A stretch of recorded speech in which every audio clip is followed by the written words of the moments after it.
Sveiki!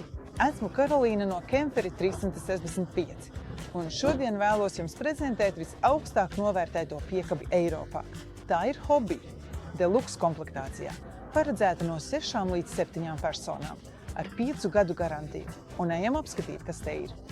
Vispirms te ir āķis ar stabilizācijas ierīci, lai gadījumā, ja brauksiet ātrāk un būs nestabili, nesāktu mēdāt. Šis sakabes āķis ar stabilizāciju palīdzēs jums atrisināt šo problēmu.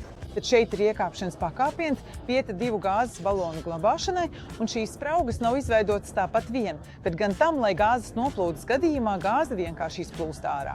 Šeit ir bagāžas nodalījums, tas pats, kas atrodas zem gultas. Tajā varat iekļūt gan no iekšpuses, gan no ārpuses. Redzat, ir apsilde, kas nozīmē, ka varat pilnvērtīgi ceļot arī ziemā. Šeit ir 50 litru ūdens tvertne. Arī tā būs silta un neaizsalst. Ūdens papildināšana. Ja nepieciešams, varam uzstādīt papildu ūdens tvertnes. Tad ir šāda riteļa. Protams, var pasūtīt arī lietos diskus, kā vien vēlēsieties. Tad sliede visā tās garumā varat uzstādīt telti vai nojumi, tā iegūstot vairāk vietas. Šeit ir jaunā dizaina Hobija lukturi, mūsdienīgi un inovatīvi. Man tie šķiet ļoti skaisti. Tā, apskatīsimies, kā Hobija izskatās no apakšas. Redzu, ka arī šeit viss ir nosegts un aizsargāts, pat sienas nav atvērtas. Tas nozīmē, ka jums nepūtīs cauri, tā kalpos ilgi. Tiešām labi uztaisīts. Tālāk neko nevaram redzēt, jo priekšā ir cita piekabe. Starp citu, šīs piekabes garums ir 7,44 cm, un šādas piekabes cena ir 26 000 plus PVN. Kas ir forši un bērniem noteikti patiks, ir tas, ka šeit ir gulta un vienlaikus atveramas durvis. Skats uz jūru vai, uz mežu būs vienkārši lielisks. Bet, ja jums vajadzētu lielāku bagāžu nodalījumu, varat šo gultu pacelt, un šeit ir pat āki, stiprinājumi, lai viss būtu droši. Un šeit pat šie aizveras ciet fiksācijai, lai izveidotu tiešām lielu bagāžas nodalījumu. Labi, ejam iekšā. Tā, bērnu stūrītis. Bērniem ir savs skapis, rotaļlietām un drēbēm. Tad, ja bērni neuzvedas, varat viņus aizvērt ciet. Tad vēl ir vieta āra drēbēm, kāpnītis, lai uzkāptu. Šeit var būt gan 2 stāvu, gan 3 stāvu gulta. Un, protams, ir forši, ka ir jumdalāta. Šeit vispār ir ļoti labi pārdomāta bērnu zona, jo ir plauktiņi mantu salikšanai. Tiešām gudri izplānoti. Sēdvieta. No šejienes arī var izveidot guļamvietu. Loks, varat redzēt plašumu.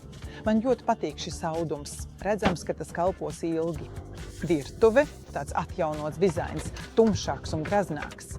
Šeit, protams, visur ir vietas glabāšanai. Šeit ērti nolikt kafijas aparātu. Loks pie virtuves, 3 degļu plīts. Izlietne. Šeit ir 2 dažādas uzlādes vietas un lampas var regulēt. Un, protams, atvilktnes, daudz atvilkņu jūsu mantu glabāšanai.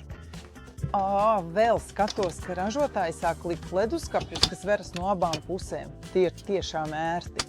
Apkure ir izvilkta, tā nenāk tikai no vienas vietas, tā iet pa visu mājiņas perimetru. Tā nebūs vienā vietā, bet visur pūtīs pa perimetru. Un šeit ir skapis. Lielai ģimenei vajag lielu skapi.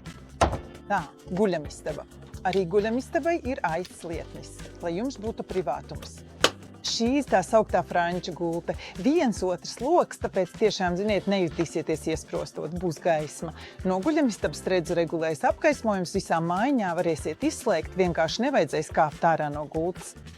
220 voltu uzlāde, logi atveras, tas viss te ir bāzes komplektācijā.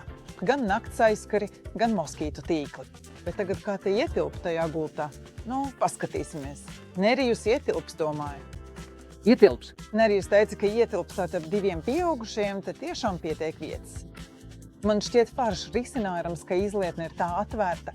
Iznākat no toaletes, dušas. Šeit izlietne ir tādā telpā, jo kamēr kāds ir toaletē vai dušā, otrs cilvēks var mazgāties, tīrīt zobus. Un duša. Vietas tiešām pietiek pieaugušam cilvēkam, un tāda skaista vīvas ietilptu. Un, kā jau teicu, izlietne ar glabāšanas vietām tiešām tā pārdomāts ģimenēm, lai būtu ērtāk. Ja jūtaties vientulī, tad te atradīsiet vairāk kompānijas. Bet vispār paldies, ka skatījāties. Ja šāda hobija piekaba jūs interesēja, zvaniet, rakstiet mums, mēs pasūtīsim, atvedīsim, piegādāsim un vēl servisā apkūtsim. Paldies un uz redzēšanos!